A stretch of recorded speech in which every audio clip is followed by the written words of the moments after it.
Our history indeed repeats itself. African Americans have been through so much abuse for decades, just in a different aspect. About 200 years ago, in the United States, slavery made people with a different skin color, other than white, an object and not an actual breathing human being. Yet today, in the 21st century, African Americans are walking today with the same abuse on a daily basis.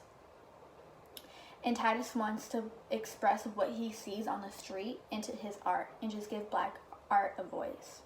Hi, my name is Natalie Hinau, and I'll be talking about who Titus Kaphar is, a tropical space series, and lastly, I'll be talking about the Drone Project. First, I want to give you a little background of Titus. He was actually born in Kalamazoo, Michigan in 1976. Although he didn't really find his passion for art until his mid-20s. And in that same period of time, he found his lifelong partner named Julianne, and they both shared two beautiful boys. Now we want to talk about who he is as an artist. He did a lot more than just paint pictures. Titus' goal was to bring a shining light to the stories of people of color in the canon of the Western art. Basically, he brought attention to Black loss and visibility, which I'll speak on later. He paints pictures and makes sculptures, and he gives you an understanding about the history that's been kept away from us for years. In fact, in the Museum of Modern Art, he has a sculpture called The Language of the Forgotten. As you can see, the sculpture has Thomas Jefferson's face in a clear color, and in the middle, there's a lady named Sally Hemings who was a slave. Which in fact, some people may say that Sally actually had Jefferson's children, which wasn't allowed back then. I honestly feel like Titus made this sculpture to bring her back to life and bring the woman who had that same situation back to life. He also painted a picture called Yet Another Fight for Remembrance. It's actually located in New Haven, Connecticut.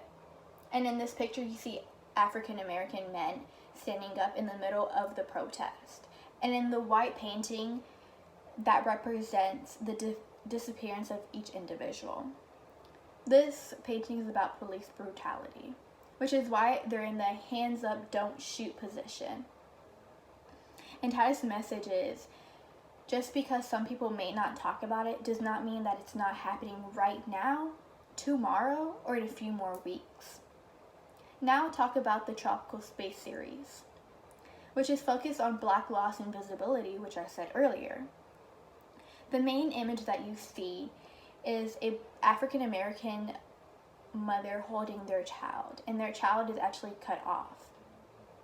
The Tropical Space was actually an artwork that gave Black loss a voice.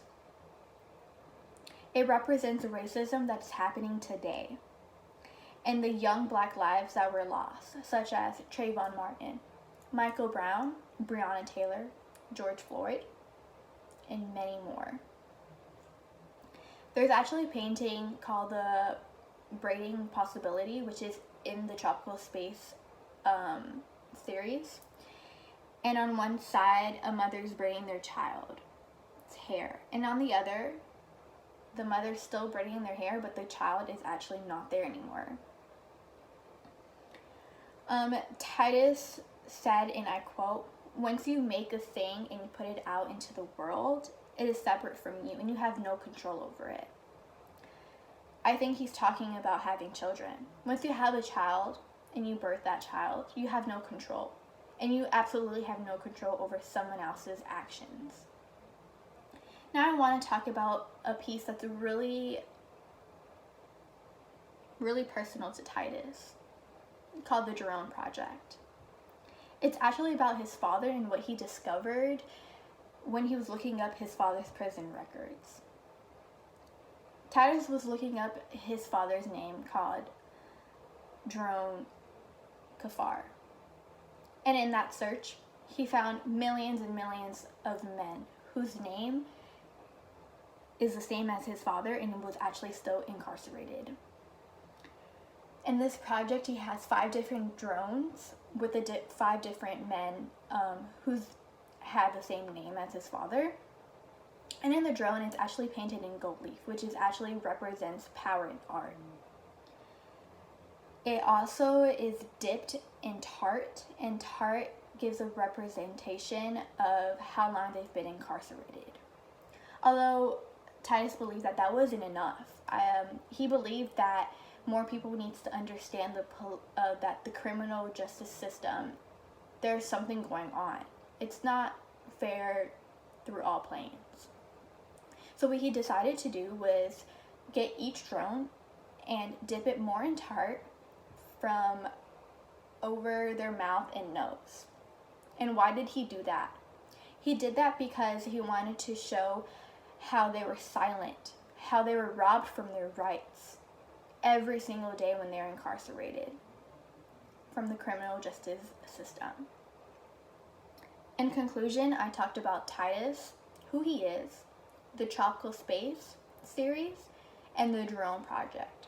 I also kind of gave you an info about how Titus was able to create art. He was able to reframe history, but not rewrite it. And in the abuse that's happening today and happened years back is not okay. And we, the youth and everyone else in this world, needs to be the change. We need to have that change so everyone can be equal. Because Black Lives Matter today, tomorrow, and forever. Thank you for listening.